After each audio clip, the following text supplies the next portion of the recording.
Hi hello welcome back to my channel. അപ്പോൾ ഇന്ന് നമുക്ക് നല്ല സിമ്പിളായിട്ട് എന്നാൽ നല്ല ടേസ്റ്റായിട്ട് ഉണ്ടാക്കിയെടുക്കാൻ വേണ്ടി പറ്റുന്ന നല്ല അടിപൊളി ഒരു കറിയുടെ റെസിപ്പി ആയിട്ടാണ് വന്നിട്ടുള്ളത്. നല്ല വെള്ളച്ചോറിനൊക്കെ കൂടി ഇല്ലാതെ ഈ ഒരു കറി മാത്രം മതി കേട്ടോ. വയറും നിറയും നമ്മളെ മനസ്സും നിറയും കേട്ടോ. നല്ല ടേസ്റ്റ് ആയിട്ടുള്ള റെസിപ്പിയും കൂടി. അപ്പോൾ ട്രൈ ചെയ്താക്കത്തിട്ടുണ്ടെങ്കിൽ ഉറപ്പായി ഒന്ന് ട്രൈ ചെയ്ത് നോക്കുക. ഇഷ്ടമായി ലൈക്ക് ചെയ്യാൻ, സബ്സ്ക്രൈബ് ചെയ്യാൻ, ഷെയർ ചെയ്യാൻ, കമൻറ്റ് ചെയ്യാനൊന്നും മറക്കരുത്. നമുക്ക് വീഡിയോയിലോട്ട് പോവാം. അപ്പോൾ നമുക്കിതാ ഈ റെസിപ്പി ഉണ്ടാക്കിയെടുക്കാനായിട്ട് ആവശ്യമായിട്ടുള്ളത് വഴുതനങ്ങ കേട്ടോ, ബ്രിഞ്ചാൾ. അപ്പോൾ അതിൻ്റെ മുകൾ ഭാഗം ഇതുപോലെ ഒന്ന് കട്ട് ചെയ്തിട്ട് മാറ്റി കൊടുക്കുക. അതിനുശേഷം നമ്മൾ ബ്രിഞ്ചാളൊക്കെ ഫ്രൈ ചെയ്യാൻ വേണ്ടിയിട്ട് കട്ട് ചെയ്തെടുക്കൂലേ, പൊട്ടാറ്റോയൊക്കെ ഫ്രൈ ചെയ്യാൻ വേണ്ടി കട്ട് ചെയ്തെടുക്കുന്ന പോലെ ഇതുപോലെ റൗണ്ടായിട്ട് കട്ട് ചെയ്തിട്ടെടുക്കുക കേട്ടോ. അപ്പോൾ ഞാനിപ്പോൾ ചെറിയ വഴുതനങ്ങയാണ് കേട്ടോ രണ്ടെണ്ണം എടുത്തിട്ടുള്ളത്. ഇനി നിങ്ങളുടെ കയ്യിൽ വലുതുണ്ടെങ്കിൽ ഒന്ന് മതിയാവും കേട്ടോ. ഏകദേശം ഒരു 3 ആൾക്ക് കഴിക്കാനുള്ള ആ ഒരു അളവിനാട്ടോ ഞാനിപ്പോൾ ഉണ്ടാക്കിയെടുക്കുന്നത്. അപ്പം നിങ്ങൾക്ക് എത്ര വേണമെന്നുള്ള രീതിക്ക് നമ്മൾ ഈ ഒരു സാധനങ്ങളൊക്കെ കൂട്ടിയിട്ട് എടുത്താൽ മതി കേട്ടോ. അപ്പോൾ ഞാനിപ്പോൾ ഇതിലേക്ക് ഇനിയിപ്പം ആവശ്യമുള്ള ഉപ്പിട്ട് കൊടുക്കുന്നുണ്ട്. നമുക്കിതൊന്ന് ഫ്രൈ ചെയ്തെടുക്കണം. അതിനായിട്ട് ആവശ്യമുള്ള ഉപ്പും അതിൻ്റെ കൂടെ തന്നെ 3/4 ടീസ്പൂൺ കാശ്മീരി ചില്ലി പൗഡറും 1/4 ടീസ്പൂൺ മഞ്ഞളും ഇട്ട് കൊടുത്തിട്ട് നന്നായിട്ടൊന്ന് മിക്സ് ആക്കിയിട്ട് എടുക്കാം. അതായത് ഇതുപോലെ ഒന്ന് നന്നായിട്ട് മിക്സ് ആക്കിയിട്ട് നമ്മൾ ഫ്രൈ ഒക്കെ ചെയ്യാൻ വേണ്ടിയിട്ട് എല്ലാം കൂടി ഒന്ന് നന്നായിട്ട് മിക്സ് ആക്കി എടുക്കില്ല, അതുപോലെ ഇതുപോലെ നന്നായിട്ട് മിക്സ് ആക്കി എടുക്കുക.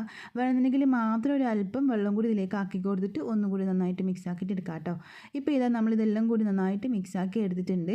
ഇനി ഒരു സൈഡിലേക്ക് മാറ്റി വെച്ചിട്ട് നമുക്കിത് പൊരിച്ചെടുക്കാൻ വേണ്ടി ഒരു പാത്രത്തിലേക്ക് ഇതാ 2 ടീസ്പൂണോളം വെളിച്ചെണ്ണ വെച്ചെടുക്കുന്നുണ്ട്. അപ്പോൾ വെളിച്ചെണ്ണ ചൂടാറ്റി വരുന്ന സമയത്ത് നമ്മളിത് ഓരോന്നോരോന്നായിട്ട് ഇതിലേക്ക് ഇതുപോലെ ഇങ്ങനെ ഇട്ട് കൊടുക്കുന്നുണ്ട്. അപ്പോൾ ആദ്യം നമ്മളിത് പാത്രത്തിലേക്ക് ഇട്ട് കൊടുക്കുന്ന സമയത്ത് ഫുൾ ഫ്ലെയിമിൽ വെക്കാം കേട്ടോ. അതിനുശേഷം നമുക്ക് ലോ ഫ്ലെയിമിലേക്ക് മാറ്റി കൊടുത്തിട്ട് ചെറുതായിട്ട് ഇതൊന്ന് 2 സൈഡ് നന്നായിട്ടൊന്ന് മുരിച്ചെടുക്കാം കേട്ടോ. അപ്പോൾ അതൊന്ന് റെഡി വരുന്ന സമയത്ത് നമുക്ക് ചെറിയൊരു പീസ് പുളി എടുത്തിട്ട് ഒരു 1/4 കപ്പ് വെള്ളത്തിൽ ഒന്ന് സോക്കാൻ വേണ്ടി മാറ്റി വെക്കാം കേട്ടോ. വെള്ളം ഒരുപാട് ഒഴിച്ചെടുക്കണ്ട, 1/4 കപ്പ് മാത്രം മതിയാവട്ടെ. അതും കൂടി ഇട്ട് കൊടുത്തിട്ട് ഒന്ന് സോക്കാൻ വേണ്ടി മാറ്റി വെക്കാം. ഇപ്പോൾ ഇത് ഒരു ഭാഗം നന്നായിട്ട് ഫ്രൈ ആയിട്ട് വന്നതിന് ശേഷം നമുക്ക് ഇതുപോലെ ഇങ്ങനെ തിരിച്ചിട്ട് എടുക്കാം കേട്ടോ. നമ്മൾ സാധാരണ ഫിഷൊക്കെ ഫ്രൈ ചെയ്തെടുക്കൂലേ, അതുപോലെ നമുക്ക് 2 സൈഡ് നന്നായിട്ടൊന്ന് കളറൊക്കെ ഒന്ന് മാറി ഒന്ന് മുരിഞ്ഞ് വന്നാൽ മതി. ഒരുപാട് അങ്ങ് കരിച്ചെടുക്കണ്ടില്ല, ഒന്ന് മുരിഞ്ഞ് വന്നതിന് നമുക്കിതൊരു പാത്രത്തിലേക്ക് മാറ്റി കൊടുക്കാം കേട്ടോ. ഇതുപോലെ ഒന്ന് തിരിച്ചും മറിച്ചിട്ട് കൊടുത്തിട്ട് 2 സൈഡ് നന്നായിട്ടൊന്ന് കുക്കാക്കിയിട്ട് എടുക്കാം. ഇപ്പോൾ ഇതാ ഇതിൻ്റെ 2 സൈഡ് നന്നായിട്ടൊന്ന് കുക്കായിട്ട് വന്നിട്ട് കളറൊക്കെ അങ്ങ് മാറി വന്നിട്ടുണ്ട് കേട്ടോ. ഇനി ഒരുപാട് സമയം വെക്കണ്ട, അതങ്ങ് പെട്ടെന്ന് കരിഞ്ഞു പോകുമല്ലോ. ഇത് പെട്ടെന്ന് കുക്കായിട്ട് വന്നു കഴിഞ്ഞാൽ പെട്ടെന്ന് തന്നെ അങ്ങ് വഴുതനങ്ങ കരിഞ്ഞു പോകും.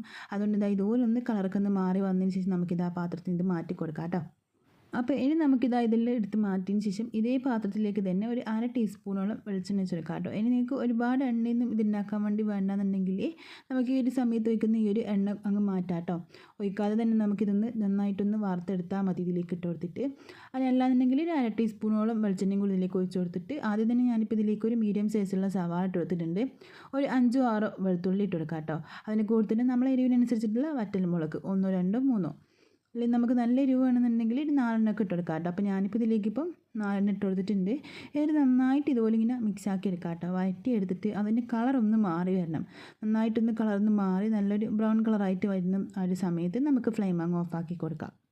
അപ്പോൾ ഈ ഒരു സമയത്ത് ഫുൾ ഫ്ലെയിമിൽ അങ്ങ് വെച്ചെടുക്കാം കേട്ടോ. അങ്ങനെ ആകുമ്പോൾ പെട്ടെന്ന് ഇതിൻ്റെ കളറൊക്കെ അങ്ങ് മാറി നന്നായിട്ട് വറന്ന് കിട്ടിക്കോളൂ കേട്ടോ. കരിഞ്ഞ് പോകാതെ നോക്കുക. കരിഞ്ഞ് പോയി കഴിഞ്ഞാൽ നമ്മൾ ഇത് ഉണ്ടാക്കിയെടുക്കുമ്പോൾ അതിൻ്റെ ആ ഒരു ടേസ്റ്റ് തന്നെ അങ്ങ് മാറിപ്പോകട്ടോ. ഇതുപോലെ ഒന്ന് നന്നായിട്ട് കളറൊന്ന് മാറി തുടങ്ങുന്ന ഈ ഒരു സമയത്ത് നമുക്ക് ഫ്ലെയിം അങ്ങ് ഓഫാക്കി കൊടുക്കുക. അല്ലാതെ ഇത് പെട്ടെന്ന് അങ്ങ് കരിഞ്ഞു പോകട്ടോ. ഇനി ഫ്ലെയിം ഓഫ് ചെയ്തിട്ട് നമ്മൾ നേരത്തെ വറുത്ത് വെച്ചിട്ടുള്ള ആ ഒരു വഴുതനങ്ങയിലേക്ക് ഇത് മൊത്തത്തിൽ അങ്ങ് ഇട്ട് കൊടുക്കാം. ഇപ്പോൾ ഇതാ നമ്മൾ ഇതെല്ലാം കൂടി ഇതിലേക്ക് ഇട്ട് കൊടുത്തിട്ടുണ്ട് കേട്ടോ. ഇനി നമുക്കിതിലേക്ക് ആവശ്യമായിട്ടുള്ളത് പുളിവെള്ളം കേട്ടോ. അപ്പം നമ്മൾ നേരത്തെ പുളി സോക്കാൻ വേണ്ടി മാറ്റി വെച്ചിട്ടുണ്ട്. അപ്പോൾ ആ ഒരു പുളിന് നന്നായിട്ടൊന്ന് പിഴിഞ്ഞെടുക്കാം കേട്ടോ. അതിൽ ആ ഒരു വേസ്റ്റൊക്കെ ഒന്ന് കളഞ്ഞിട്ട് ആ ഒരു പുളിവെള്ളം മാത്രം ഇതിലേക്ക് ഒഴിച്ച് കൊടുക്കുക. അപ്പോൾ ഒരുപാട് വെള്ളം ഒഴിക്കാനേ പാടില്ല കേട്ടോ. നമ്മൾ സോക്ക് ചെയ്യുന്ന സമയത്ത് നല്ല തിക്കായിട്ടുള്ള പുളിവെള്ളം കിട്ടണമെന്നുണ്ടെങ്കിൽ നമ്മൾ കുറച്ച് വെള്ളം മാത്രമേ അതിൽ ഒഴിക്കാൻ വേണ്ടി പാടുള്ളൂ കേട്ടോ.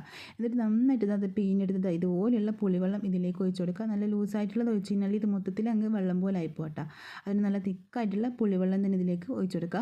എന്നിട്ട് നന്നായിട്ട് മിക്സ് ആക്കി എടുക്കുക കേട്ടോ. അതിന് മുമ്പ് നമുക്ക് വേണമെന്നുണ്ടെങ്കിൽ നോക്കിയിട്ട് ഒരു അല്പം ഉപ്പും അതിന് കൂടുതൽ നമുക്കൊരു പിഞ്ചോളം പഞ്ചസാര നിങ്ങൾക്ക് ഇഷ്ടമുണ്ടെങ്കിൽ മാത്രം ചേർത്ത് കൊടുത്താൽ മതി, നിർബന്ധമൊന്നുമില്ല കേട്ടോ. പഞ്ചസാരയും കൂടി ചേർത്ത് കൊടുത്തിട്ട് ഇതുപോലെ നന്നായിട്ട് മിക്സ് ആക്കിയിട്ട് എടുക്കുക. അപ്പോൾ ആദ്യം ഒന്ന് ഇതെല്ലാം ഒന്ന് ഉടച്ചെടുക്കാം കേട്ടോ ഇതുപോലെ. അതിനുശേഷം നമുക്ക് കൈ വെച്ചിട്ട് ഈ മുളകൊക്കെ നന്നായിട്ടൊന്ന് ഇതിൽ മിക്സ് ആക്കിയിട്ട് എടുക്കാം. അപ്പോൾ കൈ വെച്ച് മിക്സ് ആക്കുമ്പോൾ മാത്രമായിട്ട് നന്നായിട്ട് മിക്സ് ആക്കിയിട്ട് എടുക്കാൻ വേണ്ടി പറ്റുള്ളൂ. നമ്മൾ മുളകൊക്കെ നന്നായിട്ട് ഉടഞ്ഞ് കിട്ടണമെന്നുണ്ടെങ്കിൽ കൈ തന്നെ വെച്ചിട്ട് ചെയ്യണം കേട്ടോ. അപ്പം എരിവൊക്കെ ഉള്ള പ്രശ്നമുള്ള ആൾക്കാരാണെങ്കിൽ ഒന്ന് സൂക്ഷിച്ചിട്ട് ചെയ്യുക. നല്ല എരിവുള്ള മുളകൊക്കെ ആണെങ്കിൽ നല്ല പണിയാവും കേട്ടോ. അപ്പോൾ അതുകൊണ്ട് തന്നെ ഇതുപോലെ ഇങ്ങനെ മിക്സ് ആക്കി എടുക്കുന്ന സമയത്ത് നന്നായിട്ട് ശ്രദ്ധിച്ചിട്ട് ഇതുപോലെ നന്നായിട്ട് തന്നെ മിക്സ് ആക്കിയിട്ട് എടുക്കാം കേട്ടോ. അപ്പോൾ ഇതെല്ലാം കൂടി ഒന്ന് മിക്സാക്കി എടുത്തതിന് ശേഷം നമുക്ക് ഇതിലേക്ക് ഒരല്പം മല്ലിയിലയും കൂടി ചേർത്ത് കൊടുക്കാം കേട്ടോ. മല്ലിയിലോ അല്ലാന്നുണ്ടെങ്കിൽ കറിവേപ്പിലയും ചേർത്ത് കൊടുക്കാം.